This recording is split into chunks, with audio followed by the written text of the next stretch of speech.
E é com muito prazer nesse retorno das lives, né, e é com muito prazer que hoje a gente vai abordar um tema bem interessante e indispensável nesse nosso contexto de atuação profissional, atuação social, porque ele está ligado justamente aos acessos que nós podemos ter, às pessoas que podemos encontrar, nos relacionar e a diversas outras coisas que a gente pode estar ganhando. E esse tema consiste em entre bem e saia melhor. Você entrar bem em um ambiente e sair melhor é a base, talvez a necessidade de todo mundo, ou a expectativa que a gente, eh, acaba tendo muitas vezes como meta, justamente por tudo que possa dar sentido nesse nosso nesse nesse nosso percurso de trabalho, de interação. Então na base, nada melhor do que você conseguir entrar bem, chegar bem, e melhor do que entrar, é você ter êxito na sua saída. E eu não falo só em relação, às vezes, a um trabalho que você venha desempenhar, algo mais duradouro que você possa se associar, então desde sociedades, literalmente, a relações interpessoais, mas há momentos, literalmente, muito curtos, que, por exemplo, são os que estão associados a melhores impressões. Por isso a questão citada, que é a questão do convencimento. Afinal, entrar bem e convencer justamente para potencializar uma melhor saída dessa interação, é a base de muito dos nossos atos. Principalmente, porque não faz sentido, no geral, a interação com outras pessoas, se não para convencer. Até porque, no geral, a gente se coloca ou se expressa de uma maneira que visa ser compreendido, que visa ser atendido, às vezes favorecido, no bom sentido, e também, lógico, contribuir. Então, até para contribuir, você precisa ser bem claro. Tem até aquelas questões de vendedores que, às vezes, ele fala: "Não se preocupe, você que vai trabalhar com vendas, que muitas vezes vão entrar muitas vezes o cliente vem com um pedido e você entrega, na verdade, não o que ele pediu, mas o que ele precisa. E a estratégia de convencimento, ela vai fazer toda a diferença em você alcançar essa sua meta, tanto para beneficiar alguém quanto para se beneficiar, propriamente falando. E algumas ferramentas vão estar associadas ao nosso êxito, justamente se bem aplicadas. E elas entram num processo incrível de construção, onde tudo envolve um processo. Por isso a questão de ferramentas, onde você vai testando, aplicando, vai coletando experiência nesse percurso e vai, te dando microrresultados que vão fortalecer. Você vê que e não é que elas valem a pena. Então, vale a gente separar 3 estratégias ou 3 ferramentas iniciais, eu até coloquei engrenagens nesse processo, para conseguir você conseguir evoluir bem nas suas primeiras impressões. Tem até livros, que são referências nesse sentido, por exemplo, Como Convencer Pessoas, nos Seus Primeiros 90 Segundos, por exemplo. E, então, ele vai abordar, por exemplo, de maneira bem interessante, essa questão do convencimento. E só abrir aqui uma aba, mas, por exemplo, nessa estratégia por exemplo, da autoridade, vai ser a primeira questão que nós vamos falar. Mas, por exemplo, eh, nesse livro tem um livro que é exatamente esse como convencer pessoas em 90 segundos, na verdade, eh, já vai uma estratégia além do que outra frase que é defendida, que é: "Você tem 7 segundos de chance de causar uma primeira boa impressão". Então, observe o quanto, às vezes, os tempos, eles se oportunizam a 2 coisas específicas: gerar uma boa impressão, é um primeiro desafio, e o segundo desafio, às vezes, se você perdeu essa primeira oportunidade, é de ter a chance de ainda reverter ou fazer uma boa estratégia para gerar pelo menos um convencimento. Até porque, às vezes, a gente, por infelicidade ou não do momento, a gente não consegue, gerar aquela primeira impressão. Eu lembro que uma vez eu já saindo com um amigo, a gente estava estudando numa biblioteca, e quando saiu da biblioteca ele disse assim: "Ô rapaz, aquela moça é bem bonitinha, eu paquero com ela", e ele citou assim: "Logo hoje que eu estou maltrapilho, aqui vindo da biblioteca pública, a pessoa que me encontra assim". Então assim, é aqueles 7 segundos, digamos que choque que talvez ele não esperava gerar, afinal, como vai ser as sequências dos próximos segundos? Onde às vezes, será se vale se justificar ou não? Será se vale realmente buscar entregar o que realmente você tem de valor, para mostrar o quanto vale a pena essa conexão? Então, só para você ver que essa questão da estratégia da melhor impressão ou do convencimento, ela é algo que vale você se aprofundar bem, para ter êxito exatamente isso. Então não tem como nós negligenciarmos algo que é tão importante.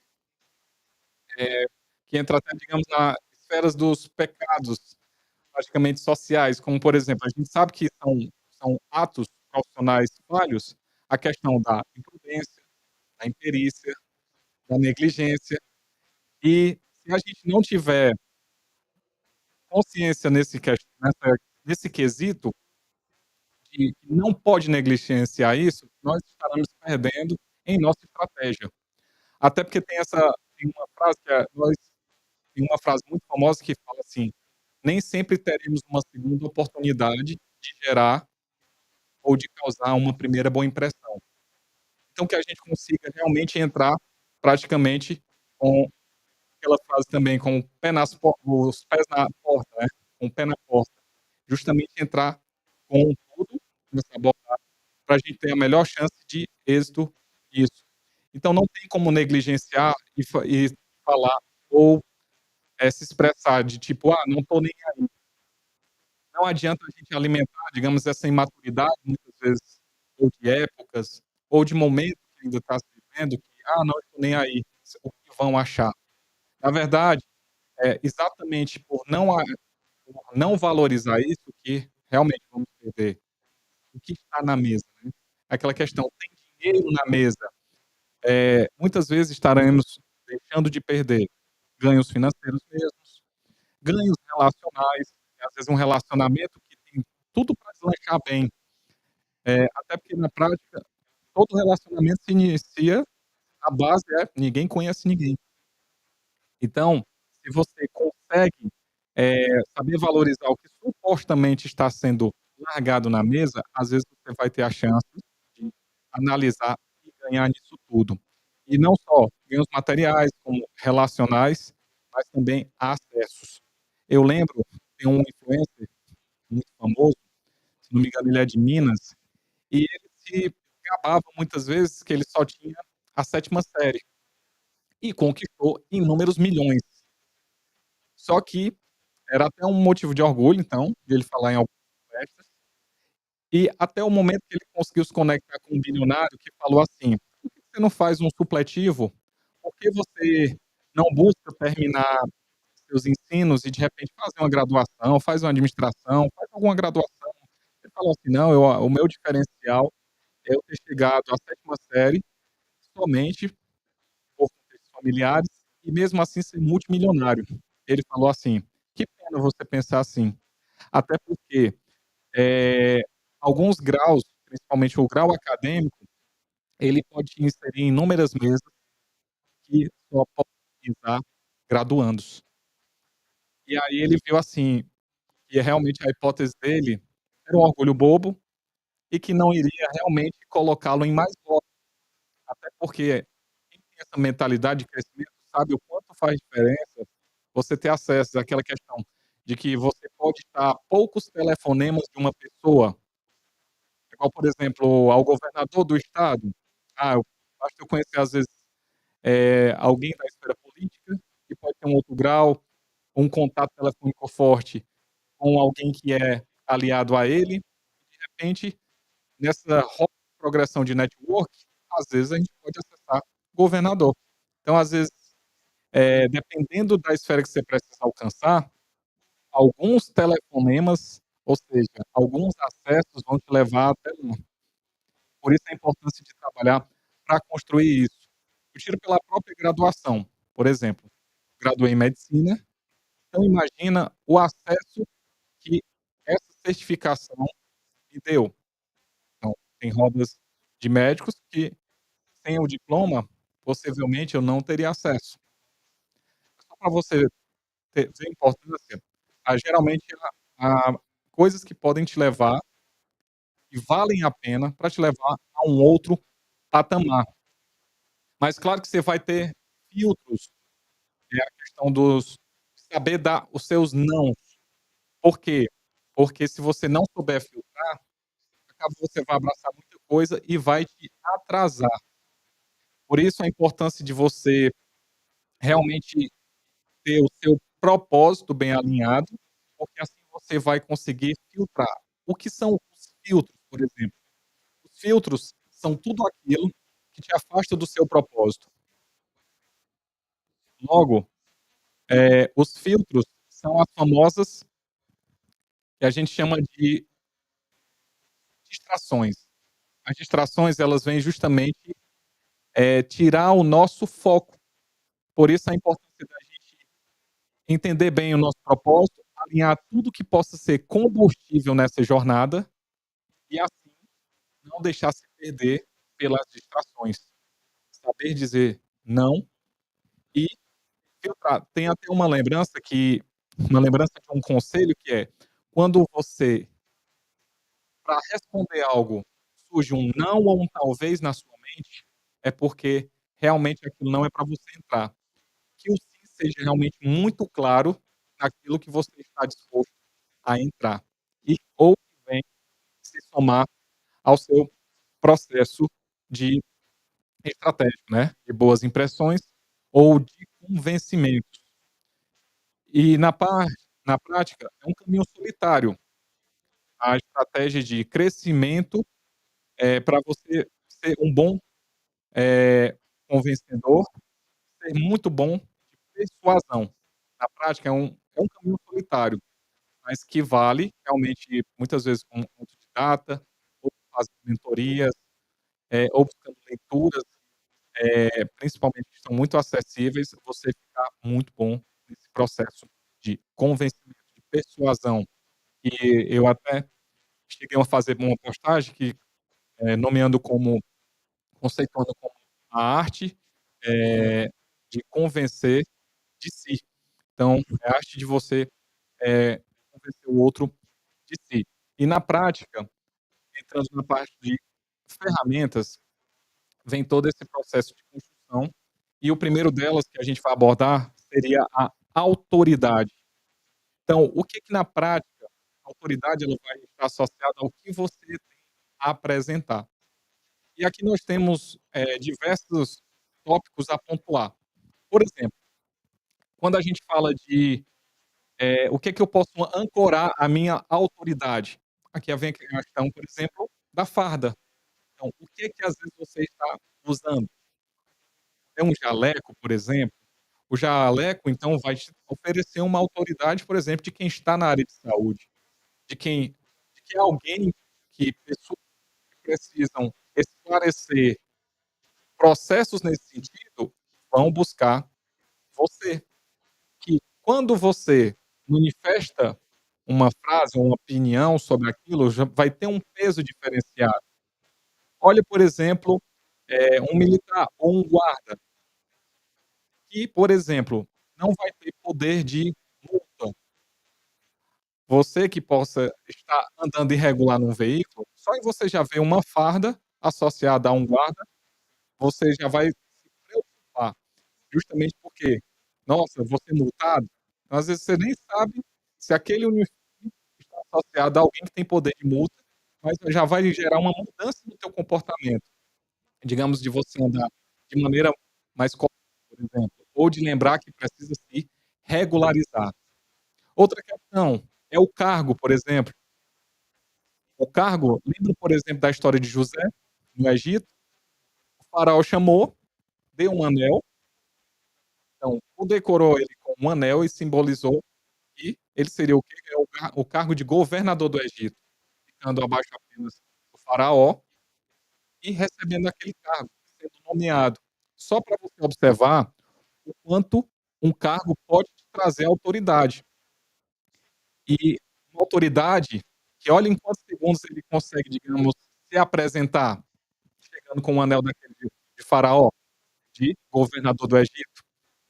Então você observa o quanto é importante essa questão do cargo também. Em termos do ensino, a gente vai avaliar tanto, qual nível de esfera. É graduação, pós-graduação, ensino médio, mas também depende do meio que você está inserido. Dependendo do meio que você está inserido, eh, assim, para você ver o tipo de público. Tudo isso vai te ajudar a você, vender sua influência nesse processo. Eu lembro que, por exemplo, quando eu já estava no cursinho, estudando após vários anos, eu lembro que eu fui, eh, surgiu o desejo de ensinar, por mais que, digamos, eu me considerava tímido naquela fase, e eu ouvi a seguinte frase de um familiar: "Por que tu não inventa ensinar na quinta série? Vai lá para Itapipoca, minha cidade de origem, e pede para ensinar um dos colégios que a gente estudou, para quinta série, por exemplo". Aí eu disse assim: "Não, mas eu não, eu pretendo ensinar para cursinho". E aí eu até ouvi assim: "Ah, mas tu se acha muito". Aí eu disse: "Não, mas não tem nada a ver com se achar, na verdade é o ambiente que eu estou inserido, é o público que eu me relaciono, que me traz confiança justamente por eu poder ensinar o que eu já assisto, o que eu vivo, e pelo contrário, eu sou um incapaz de ensinar um garoto de quinta série, justamente porque eu não sei qual a linguagem dele. Eu não sei se eu falando CO2 ele vai entender que é gás carbônico, mas eu sei que a linguagem que hoje eu tenho condições de usar, o pré-vestibulando, o aluno de Olimpíada, por exemplo, também, ele vai ter condições de me compreender. Por isso, entenda as suas capacidades, o público que você se relaciona, justamente para você, conseguir performar bem. E assim, conforme o seu cargo, o seu posicionamento, você conseguir performar melhor, perfeito? Vocês estão me ouvindo bem? Está alto o retorno? Está oscilando? Puderem colocar nos comentários. Está oscilando?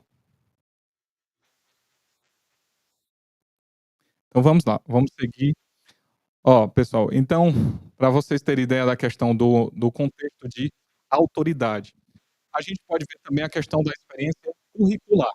Eu lembro, gerenciando algumas unidades de saúde, que eu costumava ligar para a pessoa ou, na primeira oportunidade de acesso, buscar conversar com ela para saber um pouco do histórico.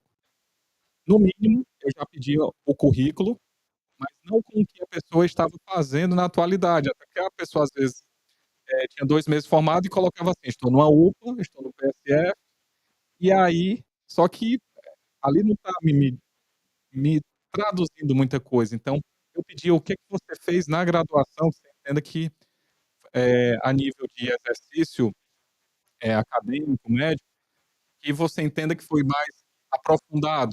Então, foi, por exemplo, na nefrologia? Foi na neurocirurgia que você acompanhou mais anos? Por quê? Porque se surge, um paciente nesse perfil, eu consigo acionar ligando, digamos: "Ó, vocês estão com um problema aí com tal paciente, está internado, fulaninho está aí, pede para ele dar uma olhada, uma avaliação". Então, era alguém com experiência, que na prática me vendia alguma autoridade já em algumas esferas, porque num contexto de escassez de especialistas, a gente optava com os pelos colegas que tinham maior experiência. Por isso faz a diferença, eh, é vendido como um convencimento, como uma autoridade, a sua experiência. E outra coisa em relação ao curso. O curso que você faz, eh, pode te diferenciar também nesse tipo de estratégia de convencimento. Olha bem, eu lembro que, por exemplo, o próprio curso de medicina, então eu passei em diversos cursos, o primeiro curso que eu passei foi enfermagem, numa estadual, e eu lembro está com muito ruído, então deixa eu ver aqui, vamos ver se melhorou a questão do ruído.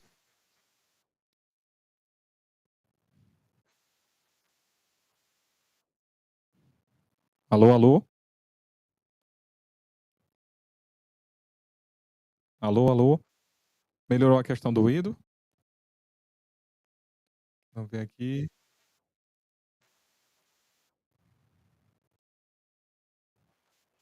Deixa eu ver aqui, questão de comentário.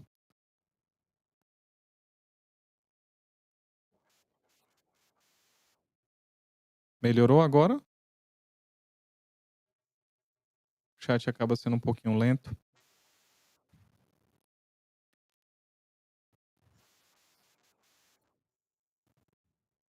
Ah, perfeito. Que bom. Obrigado. Perfeito. Alô, alô? Vamos ver se melhorou aqui a questão do ruído. Olá, olá. Perfeito. Então vamos lá. Alô? Perfeito. Que bom, obrigado pelo retorno. Então vamos lá. Na questão então, por exemplo, do curso. Então eu provei de várias vezes, ouvi quando citava o curso de medicina, o quanto mudava. "Ah, nossa, faz medicina". Então, a gente sabe que nesse contexto de inúmeros cursos que tem, a medicina, não sendo hipócrita nesse contexto, é o curso que acaba muitas vezes gerando mais admiração quando você fala: "O que que você faz?". "Medicina". Então eu lembro que ele conseguia me auxiliar nesse contexto, por isso que eu sempre fui muito discreto nas estratégias, o que é que eu posso falar diante de uma apresentação, porque até que ponto as pessoas estão bem intencionadas com o que você tem para falar ou para mostrar. Assim serve também como referência às redes sociais, o que é que você anda com interesse de apresentar. Mas eu lembro também da questão da o áudio tá legal, pessoal? Obrigado. E tem uma questão também, não só disso, mas eu lembro que uma vez, até a questão do local do curso, digamos que depois eu vi, exemplificando essa parte, eu lembro que uma vez eu no Mercado Central, lá em São Luís do Maranhão, eu residindo lá, e nesse processo eu lembro que uma vez eu desci em direção à calçada e tinha um senhor que tinha ouvido falar de mim, ele estava, hospedado do lado, e ele falou assim: "Ah, eu ouvi falar de você". E ele pegou aí eu disse: "Ah, é? E espero que bom, né". Aí ele falou assim: "Você é o estudante de medicina?". Aí eu disse: sou estudante sim". E aí distante, ele sentado, eu em pé ali próximo, e ele disse assim: "Ah, mas e você faz onde aqui? Você faz onde?". "Não, eu faço na UFMA, na Federal aqui". Aí ele pegou, se levantou, todo expansivo: "Ah, tem meu respeito", e veio apertar minha mão. E eu pensei assim: quer dizer que se eu não estivesse na Federal, se eu não tivesse nesse contexto, eu não seria digno nem do aperto de mão dele, ou do suposto respeito dele? Então assim, por isso que de alguma forma, você entende o quanto que você fala, de maneira legítima, te coloca em alguns lugares, ou vai expor, as reais intenções dessas pessoas, né. Afinal, até onde tem nobreza, né, até onde vão se conectar com você pela sua essência também. Então é algo que você sempre tem que balizar, nesse processo. E a questão dos trabalhos também é uma coisa que você tem que estar atento, justamente para evitar cuidado em ter em relação aos duplos vínculos, aos duplos trabalhos. De alguma forma focar o ambiente que você está no momento para justamente suas energias serem concentradas lá. Você tentar usar as ferramentas associadas ao seu novo ambiente ou ao seu ambiente que está inserido. Vou dar um exemplo. Eu lembro que eu, como estagiário, fazendo estágios extracurriculares, auxiliando especialistas, eu recebi um bom livramento, que foi o quê? Em não poder participar da comissão de formatura. Inicialmente, para você ter ideia, no primeiro período, eu consegui que eles aceitassem que eu e outro colega pudéssemos pagar o montante no final, se tivéssemos dinheiro para aquilo. E aí, até então, ficou que até cheguei a ajudar numa calorada, por livre e espontânea pressão. E assim, eu lembro que nesse processo de ajudar, eu lembro que na prática, enquanto eu, ajudava, ok, terminou o primeiro período. No segundo período, pessoal, qualquer coisa comentem aqui, tá certo? Tá oscilando novamente,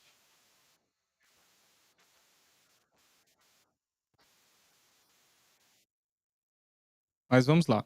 Então eu lembro que a em relação à questão de comissão de formatura, ao final do primeiro período, eles resolveram mudar o estatuto. Na verdade, uma pessoa da comissão conseguiu encabeçar a ideia de que iria tirar essa exceção para eu e o meu colega, de não poder pagar o montante no final, corrigido, que era a nossa intenção. Ou seja, a partir do momento que eu, então, não pude me associar para fazer o pagamento regular mensal, eu me desobriguei de, por exemplo, começar a vender as famosas rifas que ocorriam a partir do segundo período. E aí eu nunca precisei, nos estágios que eu já comecei no primeiro período, passar a ofertar, por exemplo, as rifas. Imagina, eu num estágio, onde envolve atendimento médico, onde envolve toda uma relação que eu construo com as equipes multiprofissionais, com os colegas especialistas. Eu ia virar, então, o pedinte das rifas lá, ou eu ia ser visto apenas como auxiliar médico, como o cara que está ali para ajudar nas cirurgias, nas enfermarias, em tocar os atendimentos, realizar as admissões. Então, fazer todo esse processo assistencial. E aí, como é que ia ficar? Esses desencontros de vez ou outra, eu estar dando uma de acadêmico nesse processo, mais iniciante, né. Então, isso me ajudou muito eu ser visto como um profissional, ali, literalmente focado no que eu tinha que fazer. E assim construir uma imagem, de alguma maneira até sólida, nos 2 maiores hospitais públicos que nós tínhamos na cidade, que eram os 2 que eu conseguia estar atuando sempre. Então só para você ver a questão de os duplos vínculos, cuidado que às vezes um pode destruir a imagem, nesse processo, tá bem? Então assim, mas é claro que essa questão de construção de autoridade, você precisa tornar um processo leve de construção.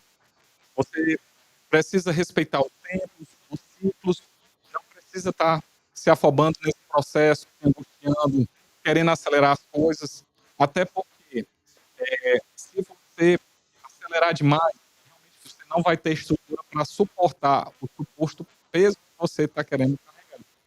Então, que seja algo leve, mas lógico, bem intencionado, e você evoluir da melhor maneira possível, da maneira mais rápida possível. Outra questão importante na estratégia de convencimento vai ser a questão dos exemplos. Olha só, analise bem a questão de exemplos, porque o detalhe do exemplo é porque também é um processo lento, mas, entre aspas, eternizantes naquela fase.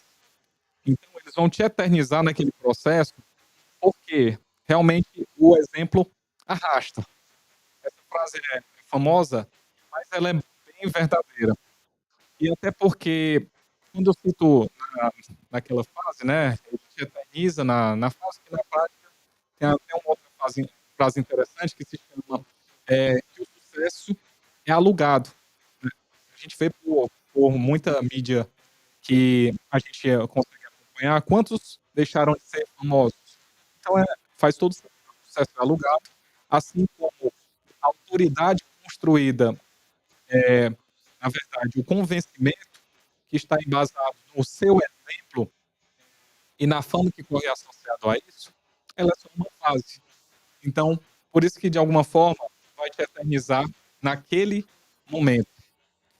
E a questão do exemplo é porque, na verdade, ela vai beirar uma linha muito tênue, que é justamente uma linha que eu associo à linha do constrangimento, porque o detalhe dela é que ela só não pode ficar confusa, tem que transmitir clareza. Eu até tenho uma frase que eu falo assim, justamente por me empenhar nos projetos, eu carrego comigo a seguinte consciência: bonzinho sim, bobinho não. E é justamente, às vezes, nesse nosso processo de ser exemplo, muitas vezes as pessoas vão confundir se você não conseguir ser claro, no seu exemplo, nos seus atos, no seu comportamento, dentro da sua humildade, até que ponto as pessoas vão confundir isso e tentar não só associar você como bonzinho, mas a pessoa que eles querem fazer de bobinho.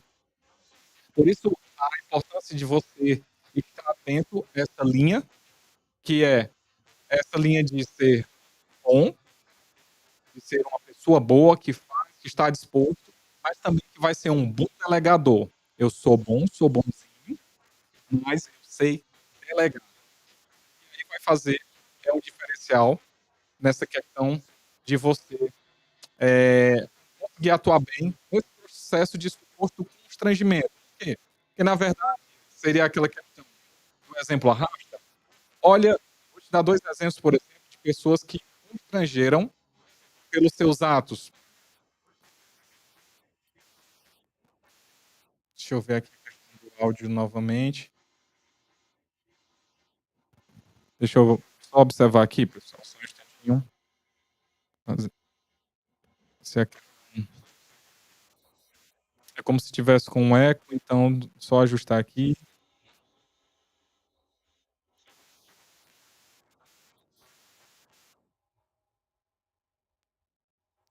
Alô, alô? Melhorou? Vamos ver aqui. Eu vou estar falando um tempo aqui para ver se a gente consegue ajustar. Estou tirando um pouco do reverb.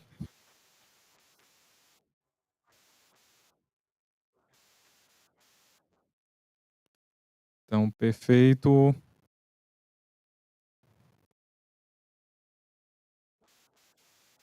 Alô? Melhorou, pessoal? Só um instantinho.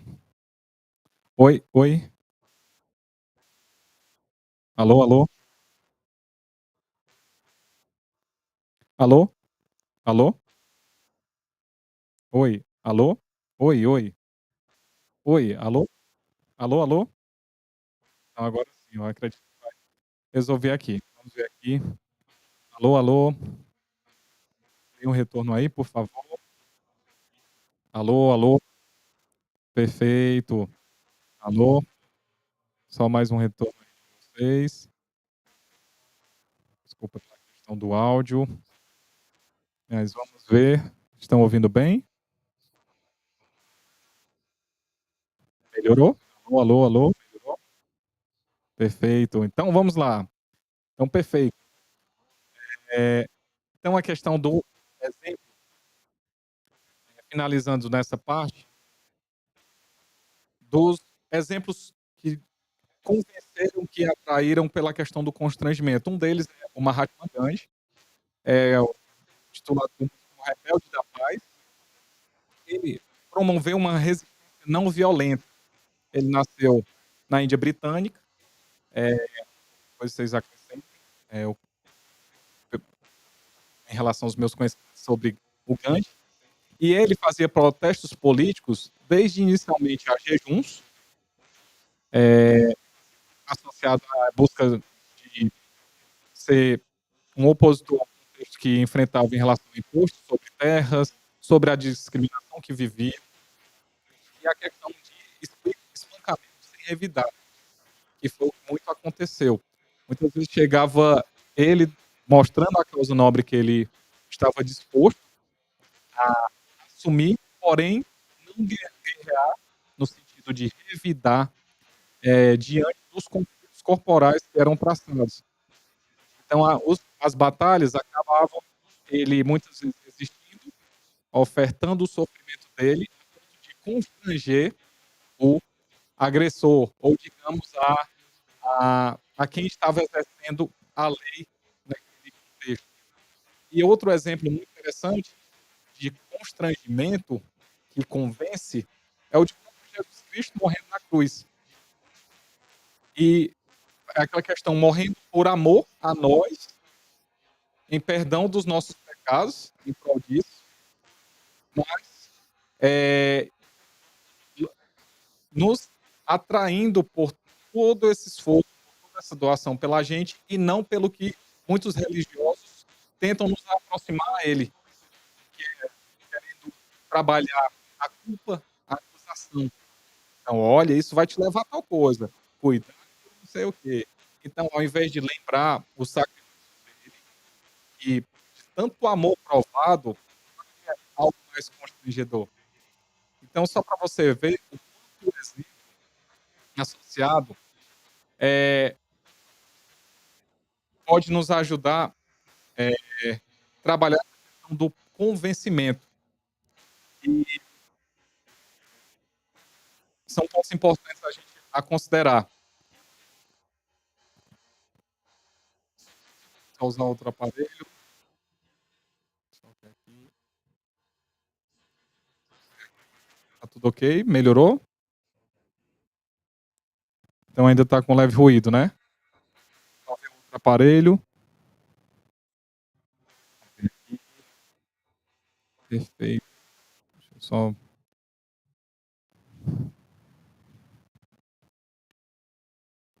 ver aqui. Perfeito. Vamos ver aqui.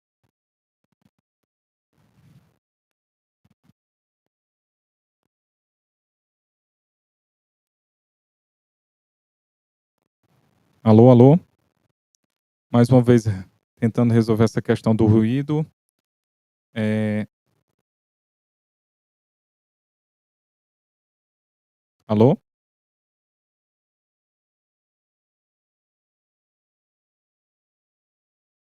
Alô, alô?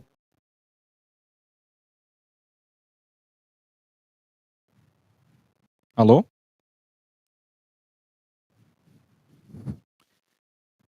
Me dê só um instante, eu vou trocar, o cabo do microfone, e aí a gente vê se resolve. Só um instantinho.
Oi, alô?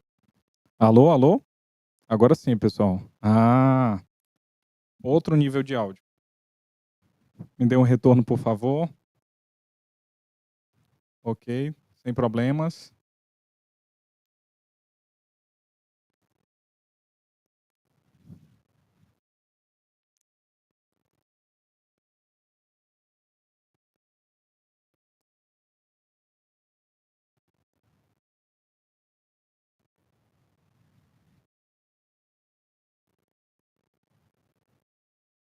Alô, alô, alô? Perfeito. Ficou bom? Alô, alô? Então só conseguir ver aqui. Alô, alô? Alô, alô?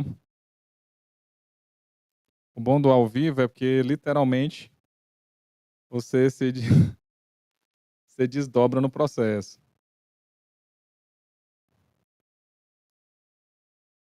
Perfeito. Então, problema resolvido, graças a Deus. Então vamos lá, pessoal, para a gente não conseguir a gente não perder muito o foco. Mas já estamos acabando, está pertinho. Eh, Vamos lá. Então a questão do alô, alô? Perfeito. Então, mas na prática é isso. É só para você ver o quanto o exemplo pode ser algo constrangedor de como estratégia de convencimento. Então, ele realmente faz toda a diferença nesse processo também. E vamos aqui para o nosso último top, que é sobre a chefia e a liderança. Afinal, né, a gente sabe que tem toda uma carga já cultural sendo trabalhada sobre os estigmas associados ao famoso chefe ou ao suposto nome do líder, né? O que que eles vão carregar na base? Porque na prática, é, o a importância de citar esses exemplos associados ao chefe e ao líder é porque muitos já percebem, já perceberam isso seu antes da sua própria aproximação. Então são linguagens que muitas vezes estão associadas a algo que vai nutrir expectativas sobre você. E aí o seu comportamento de chefe, líder, que muitas vezes já é conhecido, ele vai ter a chance de da estratégia de primeiro contato, realmente vender o seu propósito, por exemplo, que é a gente associa muito isso à figura do líder, e não só um projeto muito ganancioso, dependendo da sua intenção, quando a gente trata associado à figura do chefe. E aí na base, a base disso tudo que vai ser construído é associado literalmente à sua linguagem verbal e corporal. O que que você anda então passando? O que é que tem sido vendido nesse processo? Então, a sua linguagem como um todo, corporal, ela precisa estar bem convergente, porque isso tudo já vai falar por você. Não adianta ser tipo, sei lá, o casal que já um questiona o outro, né? Você tá acontecendo alguma coisa? Aí a pessoa diz: "Não, não é nada não". O famoso "não é nada não", digamos, né? Na verdade é um problema que a pessoa não quer falar, mas o corpo dela já tá dizendo que tem problema sim. Então é só para você tentar lembrar que vale sempre alinhar. É aquela questão: "E aí, como é que você tá? Está feliz hoje?" Aí: "Estou". Então, essa maneira descaída, ela vai divergir de de uma resposta que você deu associada a essa suposta felicidade. Então, lembre que você, nesse contexto de impressões geradas, de convencimento trabalhado, todo esse teu alinhamento de fala e de corpo, eles vão te ajudar nesse processo, justamente para você convencer pela confiança que você passa, pela coragem que você demonstra, pela garra. Lembra que, o medo a gente pode até ter, e aí mas a questão é que a coragem você vai enfrentando mesmo com o medo, em atividade. Mas nesse processo, você vê que qual é a parceria que você também vai ofertar? É o famoso sangrar junto. Então, isso da liderança faz toda a diferença. Então, você transmitindo confiança, coragem, a garra, a parceria, a lealdade, a gratidão, que acaba sendo extremamente importante, tudo isso vai te abrir uma porta para realmente transmitir o que te motiva, que é o teu propósito. E assim trazer pessoas para se engajar nesse time seu. E aí, por exemplo, vai estar tudo associado ao seu contexto de prazer em fazer, que é a diferença às vezes associada à suposta chefia, que muitas vezes o cara exerce aquilo, porque mais ele tem que cumprir do que se realizar. Onde as motivações não vão ser tão nobres, né. Às vezes é só porque tem que pagar seus boletos, ou porque viciou naquele cargo, ou porque depende do poder que está associado àquilo. E é tanto que a motivação por propósito, ela é ela é diferenciada, porque nessa estratégia de engajamento, o que mais vale realmente são as pessoas somando. O dinheiro em si, ele acaba sendo consequência. Então lembra disso. Vão te perceber por isso, por toda essa linguagem que você transmite, por e eles vão nutrir expectativas associadas a isso, por exemplo, a de se engajar com você, tá certo? Eu lembro de unidades de saúde que eu gerenciava, que eu conseguia ter um feedback dos colegas que era assim: "Ó, tô gostando de trabalhar aqui, isso é muito bom, essa tem aqui é um ambiente diferente", por mais que o contexto fosse de tratar enfermos e tudo mais, né, por serem unidades de saúde, as pessoas falavam: "Aqui é um ambiente leve, é bom de se trabalhar". E eu ficava feliz com aquilo, até porque eu aprendi que, o líder, ele vai dar a expressão, a cara do local vai ter a ver com a gestão, vai ter a ver com o que a liderança realmente, se entrega, perfeito? Então, pessoal, nesse primeiro momento, a gente vai dividir em 2 momentos. Primeiro, a intenção era trabalhar sobre essa parte de ferramentas iniciais, onde a gente viu, a influência, a ferramenta como autoridade, o exemplo e o seu posicionamento como líder para te ajudar nessas estratégias de convencimento, de primeira melhor impressão, perfeito? Pois então a gente vai dar terminou aqui. Desculpa pela os imprevistos em relação aos áudios, aos ruídos que deram, mas fico muito feliz pela sua audiência. Lembre de comentar depois, lembre de compartilhar e é isso, até um próximo momento, perfeito? Um abraço e uma ótima noite. Obrigado.